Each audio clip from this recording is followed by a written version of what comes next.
धनी पैसा के दिक्कत बुझाता हो, जत बानी कमाए गला काटा हो। धनी पैसा के दिक्कत बुझाता हो, जत बानी कमाए गला काटा हो। काहे उदास होई गइलू ए धनी, वीडियो कॉल करब हरा में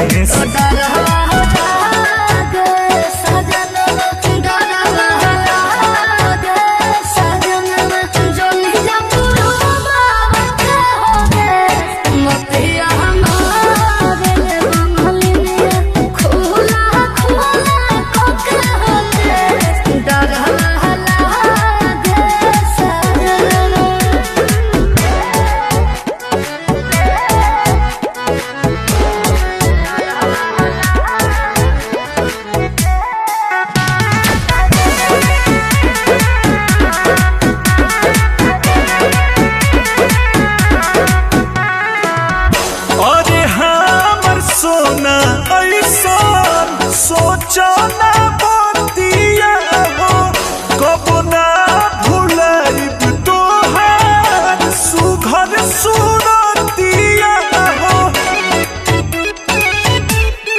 मीठे मीठे बोलिया बोल तू फुसला बहतारा, अजाए देह बनाए सजनवा काहे मना हंसी खुशी हमके भेजाए धनिया, कहरा ना हमसे काले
जब रुपया तमे कब करई हा, चमकत रही तोहर फेस।